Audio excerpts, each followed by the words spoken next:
Το 401 π.Χ. δύο αδέλφια συγκρούστηκαν για το θρόνο της μεγαλύτερης αυτοκρατορίας της γης, της Περσίας. Ο Αρταξέρξης και ο Κύρος, μια δυναστεία διχασμένη, ένας πόλεμος που δεν θα έμοιαζε με κανέναν άλλο. Και εκεί, ανάμεσα σε στρατούς αναρρύθμιτους, 10.000 Έλληνες βρέθηκαν μακριά από την πατρίδα τους, να πολεμούν σε ξένη γη. Αυτό που ξεκίνησε ως αγώνας για το θρόνο της Περσίας θα εξελιχθεί σε μία από τις πιο παράξενες και επικές ιστορίες της αρχαιότητος. Η μάχη στα Κούναξα, η αρχή μιας Οδύσσειας των Ελλήνων στη στεριά.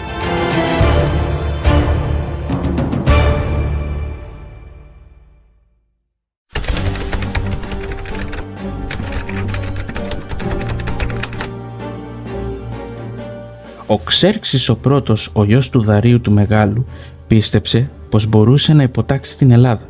Συγκέντρωσε ένα στρατό αμέτρητο, ένωσε τον Ελλήσποντο με γέφυρες από καράβια και βάδισε με ύβρις εναντίον μιας μικρής και διχασμένης χώρας.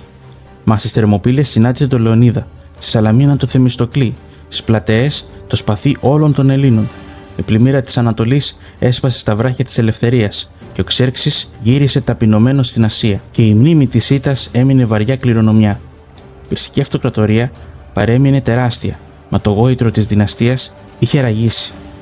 Ο Αρταξέρξης ο πρώτος τον διαδέχτηκε και έπειτα ο Δαρείος ο δεύτερος. Η πληγή της Ελλάδας δεν έκλεισε ποτέ και ενώ η αυτοκρατορία φαίνονταν κρατεά, μέσα στα ίδια της τα ανάκτορα γεννιόταν η διχόνοια που θα πλήγωνε εκ νέου την αυτοκρατορία.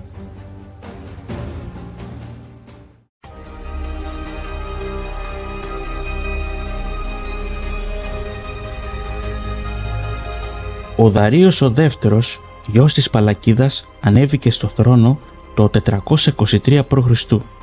Δεν είχε το κύρος των προκατόχων του. Η βασιλεία του ήταν γεμάτη εξαιριέσεις και διαρκή ανασφάλεια. Στην αυλή των Αχεμενιδών βασίλευε ο φόβος και η δολοπλοκία. Στο πλευρό του στεκόταν η Παρισάτης, κόρη του Αρταξέρξη του πρώτου, ικανή και σκληρή και αμήλικτη. Έλεγε το παλάτι με την εξυπνάδα και την αδίστακτη θέλησή της. Οι φήμες την είχαν να χρησιμοποιεί δηλητήρια για να ξεφορτώνεται εχθρούς. Πολλοί στην αυλή έτρεμαν ακόμη και το χαμόγελό της. Από το γάμο τους γεννήθηκαν δύο γη. Ο πρωτότοκος ο Αρταξέρξης, πράος και ήπιος, έμελε να φορέσει το στέμμα. Ο νεότερος, ο Κύρος, φιλόδοξος και πολεμικός, θύμιζε στις κινήσεις του παλιούς κατακτητές. Η Παρισάτης δεν έκρυβε την προτίμησή της. Στα μάτια της, ο άξιος βασιλιάς δεν ήταν ο πρωτότοκος, αλλά ο μικρότερος. Η μητέρα αγαπούσε πολύ τον Κύρο και εκείνον ήθελε στο θρόνο. Η εύνοια αυτή θα γινόταν η ρίζα της αδελφικής διχόνοιας.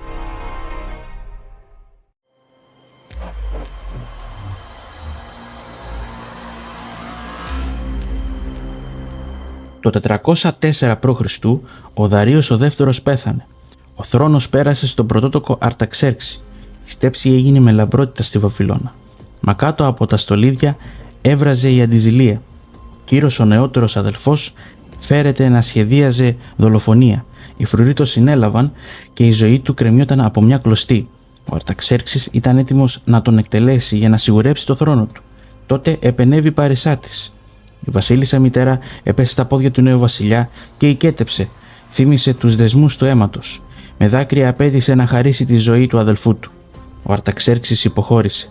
Ο Κύρος σώθηκε και επέστρεψε στη σατραπία του. Μα η ταπείνωση έγινε πληγή. Δεν συγχώρεσε ποτέ τον αδελφό του. Ορκίστηκε ότι μια μέρα θα πάρει πίσω με το σπαθί το θρόνο που του ανήκει. Η οικογενειακή αυτή διχόνοια είχε πια ανάψει τη σπίθα ενός πολέμου που θα συγκλώνιζε ολόκληρη την αυτοκρατορία.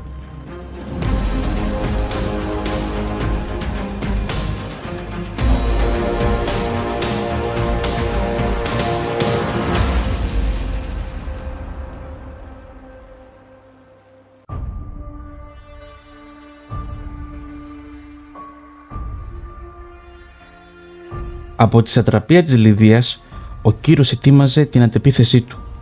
Μα για να σταθεί απέναντι στο μεγάλο βασιλιά, χρειαζόταν στρατό ικανό και πειθαρχημένο και ήξερε που θα τον βρει: στους Έλληνες. Ο Πελοποννησιακός πόλεμος είχε τελειώσει το 404 π.Χ. Η Αθήνα ήταν ηττημένη, η Σπάρτη κυρίαρχη. μα χιλιάδες στρατιώτες βρέθηκαν χωρίς πόλεμο, χωρίς εισόδημα και χωρίς πατρίδα να τους χρειάζεται. Πρώην οπλίτες, πελταστές, τοξότες, άνδρες που είχαν ζήσει μια ζωή με το δόρυ στο χέρι. Ο Κύρος άνοιξε τα θησαυροφυλάκια του, υποσχέθηκε χρυσό και πλούτη σε όποιον θα τον ακολουθούσε. Έτσι συγκέντρωσε περίπου 10.000 Έλληνες μισθοφόρους, τους λεγόμενους μυρίους, όπως έμειναν γνωστοί στην ιστορία. Αρχηγοί τους άνθρωποι διαφορετικοί. Ο Κλέαρχος Σπαρτιάτης και αυστηρός, πειθαρχημένος. Ο Πρόξενος, βιωτός, ήπιος και αγαπητός στους άντρες. Ο Μένων, ο Θεσσαλός, φιλόδοξος, ύπουλος και αφιλεγόμενος. Οι Έλληνες νόμιζαν ότι θα πολεμούσαν σε μικρές επιχειρήσεις κατά γειτονικών φυλών. Κανείς δεν τους είπε ότι πορευόταν εναντίον του ίδιου του βασιλιά της Περσίας. Δεν είχαν καταλάβει σε τι αποστολή μπλέχτηκαν.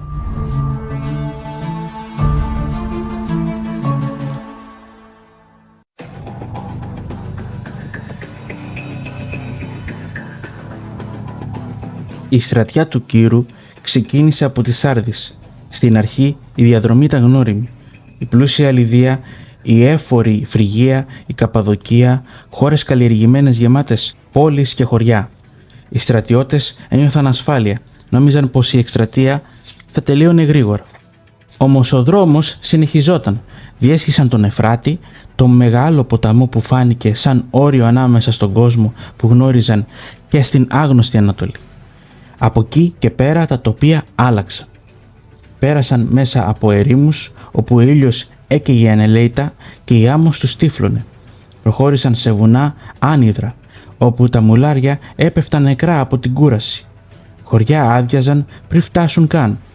Οι κάτοικοι έπαιρναν το τρόφιμα και έφευγαν. Πείνα και δίψα έγιναν μόνιμοι σύντροφοι των Ελλήνων. Οι Έλληνες άρχισαν να υποψιάζονται ότι κάτι δεν πάει καλά. Γιατί τόσο βαθιά στην Ασία, έλεγαν. Γιατί η πορεία δεν τελείωνε. Σιγά σιγά κατάλαβαν ότι δεν πήγαιναν σε μια απλή επιχείρηση, αλλά στον ίδιο τον πόλεμο για τον Περσικό θρόνο. Ο Κύρος πάντως κρατούσε το θρόνο και το στρατό του ενωμένο. Μοίραζε χρυσό, έδινε υποσχέσεις και η γενναιότητά του στη μάχη, η αποφασιστικότητά του κέρδιζε τους στρατιώτες. Πολλοί άρχισαν να το θαυμάζουν, όχι μόνο σαν στρατηγό, αλλά σχεδόν σαν βασιλιά. Η πορεία κράτησε μήνες και κάθε μέρα οι Έλληνες προχωρούσαν πιο βαθιά σε μια ξένη γη, πιο μακριά από θάλασσα, πιο μακριά από την πατρίδα. Δεν το ήξεραν ακόμη, αλλά το ταξίδι τους είχε ήδη γίνει ιστορία.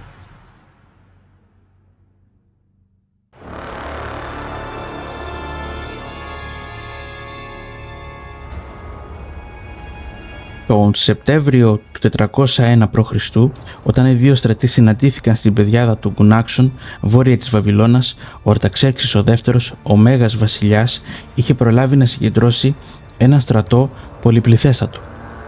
Οι πηγές μιλούν για εκατοντάδες χιλιάδες, πιθανόν γύρω στις 100 με 120.000 άνδρες, υπείς, τοξότες, ελαφριά τμήματα και δρεπανοφόρα άρματα. Ο Κύρος αντίθετα είχε γύρω στις 30.000 δυνάμεις. Μαζί του είχε και τους Έλληνες μισθοφόρους, περίπου 10.000 οπλίτες, 2.500 ψηλούς και 1.000 υπείς, κυρίως Ασιάτες. Ο στρατός του ήταν μικρός, αλλά πειθαρχημένος και γεμάτος αυτοπεποίθηση. Ο Αρταξέρξης παρέταξε το μέτωπό του έτσι ώστε να καλύπτει όσο γινόταν περισσότερη έκταση. Ιππικός στα άκρα, πεζικό στο κέντρο, τρεπανηφόρα άρματα μπροστά. Τα άρματα ήταν τρομερά όπλα, άλογα που έσαιρναν άρματα με δρεπάνια προσαρμοσμένα στους άξονες, ικανά να θερίζουν όποιον βρίσκονται στο πέρασμά τους. Ο Κύρος έβαλε τους Έλληνες στο δεξί του κέρας. Εκεί ήξερε πως θα έκριναν τη μάχη. Οι βάρβαροι σύμμαχοί του πήραν το αριστερό, με τον ίδιο τον Κύρο στο κέντρο, κοντά στους 6.000 Ασιάτες που τον ακολουθούσαν. Ο ίδιος καβάλα στο άλογο του κρατούσε τα όπλα και περίμενε. Οι Έλληνες σχημάτισαν τη φάλαγγα, τις ασπίδες ενωμένες και έναν πεάνα να ανεβαίνει από τα στήθη τους. Άρες υπερμελέτα, άρες βρυσάρματε, άρες χρυσεοπύλης, άρες αμόγητε, άρες.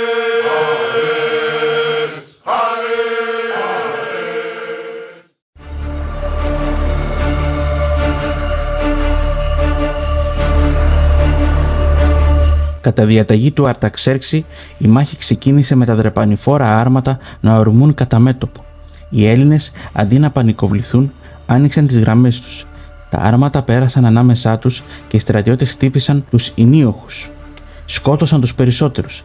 Το όπλο που υποτίθεται θα έσπερνε τρόμο εξουδετερώθηκε σχεδόν αμέσως. Έπειτα η φάλαγγα προχώρησε. Ο θόρυβος ήταν εκοφαντικός. Ξύφοι, ασπίδες, κραυγές ανθρώπων και αλόγων. Το περσικό μέτωπο μπροστά στους Έλληνες δεν άντεξε. Οι βάρβαροι τράπηκαν σε φυγή, αφήνοντας πίσω τους όπλα και σάρκες.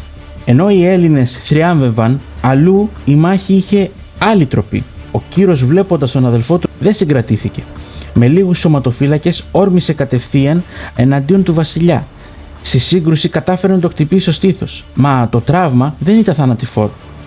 Λίγο αργότερα, περικυκλωμένος, ο Κύρος χτυπήθηκε θανάσιμα. Ο ίδιος έπεσε από το άλογο του και πέθανε επί τόπου.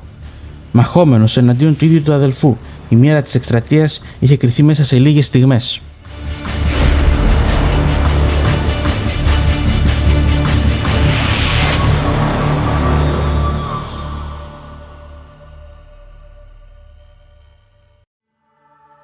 Με τον Κύρο νεκρό, οι Ασιάτες σύμμαχοι τράπηκαν σε φυγή. Οι Έλληνες στο άλλο άκρο συνέχισαν να πολεμούν νικηφόρα, μα δεν ήξεραν τι είχε συμβεί. Όταν το έμαθαν, ήταν ήδη αργά.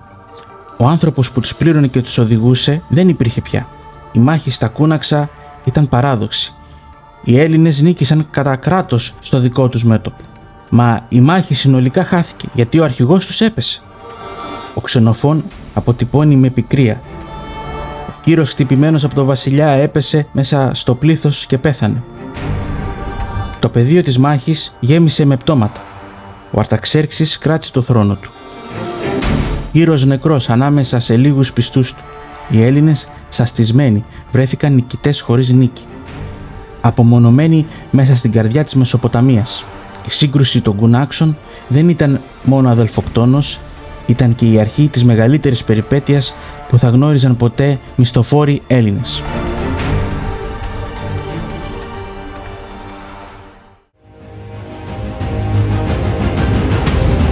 Η μάχη τελείωσε, μα η περιπέτεια μόλις άρχιζε. 10.000 Έλληνες, ημίριοι, χωρίς ηγέτη, χαμένοι στα βάθη της Βαβυλώνας, έπρεπε να κάνουν το αδύνατο, να βρουν τον δρόμο της επιστροφής. Μπροστά τους απλωνόταν η πιο απίστευτη πορεία που γνώρισε ποτέ ο ελληνικός στρατός. Η ανάβαση είχε αρχίσει.